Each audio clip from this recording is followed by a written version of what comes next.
Bonjour, j'espère que tout va bien chez toi, sinon je suis sincèrement de tout cœur avec toi. Nous avons tous besoin d'eau. Il faut boire entre 2 et 3 litres d'eau chaque jour, on nous dit. Voilà, je ne sais pas pour ce que ça vaut, mais il paraît que c'est vrai parce que le corps justement perd entre 2 et 3 litres d'eau chaque jour. Donc il faudrait peut-être remplacer, mais à voir selon l'âge, la taille et tout le reste, voir avec ton médecin. Il ne faut pas prendre ce que je dis comme des conseils d'un médecin. Mais il paraît que nous avons besoin d'eau. Il paraît qu'entre 50 et 75 et 65% de notre corps est fait de l'eau. Il paraît aussi que nous-mêmes, nos os qui sont si durs, sont constitués, un tiers de nos os euh, c'est fait d'eau en fait. Donc il faut boire pour se désaltérer. Il est important dans la vie de boire. Nous avons dans le texte d'aujourd'hui, dans le livre de Nombre, chapitre 20, de versets 1 à 13, le peuple de Dieu qui était au désert. Et vous savez bien qu'au désert, il n'y a pas d'eau. Évidemment, ce sont des symboles pour la sécheresse de la vie, pour des moments où nous n'avons pas tout ce qu'il nous faut pour vivre. Et Moïse et Aaron vont prier le Seigneur pour l'aide. Et le Seigneur l'a dit, va aller parler au rocher et le rocher va vous donner de l'eau à boire. Et Moïse et Aaron sont allés frapper le rocher. Ils sont allés frapper le rocher, j'y reviendrai. Ils sont allés frapper le rocher. Il y avait de l'eau, bien sûr, ils ont eu de l'eau à boire. Sauf que Dieu a dit, Moïse, parce que tu ne m'as pas écouté, tu ne vas pas rentrer dans la terre promise. Ce peuple, certes, puisque je l'ai promis, va entrer dans la terre promise, mais toi, puisque tu ne m'as pas écouté, tu ne vas pas y entrer. Qu'est-ce que je voulais vous montrer là-bas? Deux choses. La première chose, c'est que pour chaque chose dans la vie, il y a une méthode. Quand je fais encore pas mal de recherches, mais quand je faisais intensément la recherche pour ma thèse, il y avait des choses que j'ai apprises. C'est-à-dire, pour chaque chose, il y a une méthode. Il faut suivre la méthode. Dieu a dit, parle au rocher. Il n'a pas dit, frappe le rocher. Vous savez? Il a frappé le rocher 2 fois. Ça veut dire que ce n'est pas parce que tu travailles plus dur que tu auras plus de résultats. Il faut privilégier la méthode. Dans la science, c'est pareil. Ce n'est pas parce que tu travailles plus que tu auras plus de résultats. C'est parce que tu travailles en utilisant la méthode adaptée.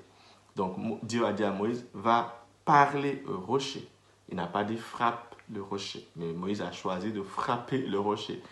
Ça, c'est la première chose. Donc, suivons la méthode adaptée, la meilleure méthode adaptée. La deuxième chose, c'est que Dieu est tellement gentil que même si nous nous trompons, même quand nous nous trompons, il vient toujours à notre secours. Il a donné de l'eau quand Moïse a frappé le rocher, alors qu'il lui a demandé de parler au rocher. Il a frappé le rocher et Dieu a quand même donné de l'eau. Dieu est toujours gentil. Mais, même si Dieu s'occupe toujours de nous, il y a des conséquences pour nos choix et pour nos actions.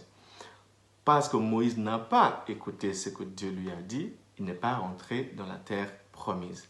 Dommage, alors qu'il a fait tout le chemin. C'est-à-dire, nous perdons toujours quelque chose lorsque nous n'appliquons pas la bonne méthode.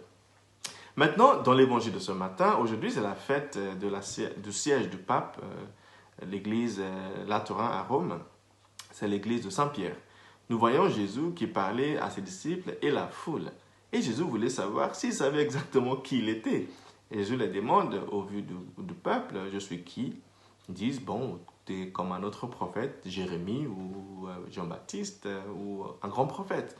Et Jésus leur dit, et vous là, qui sont en face de moi, vous considérez que je suis qui? Et Pierre dit, tu es le Messie, le Fils de Dieu vivant. Deux choses. Messie veut dire un.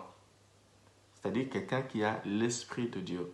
Si nous sommes chrétiens, ça veut dire que nous avons aussi, nous, l'Esprit de Dieu en nous. C'est ça qui change tout. C'est que nous avons la puissance par laquelle Dieu a créé tout l'univers en nous. C'est pour ça que Jésus ose dire que le royaume des cieux est en toi.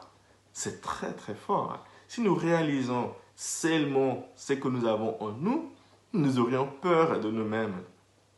Dieu dit, tu es le Messie, parce que Messie veut dire Christ, nous sommes chrétiens, petit Christ. Nous sommes un de l'esprit même de Dieu. Le Christ est l'esprit du Christ lui-même est en nous. L'esprit qui est responsable pour tout l'univers est en nous.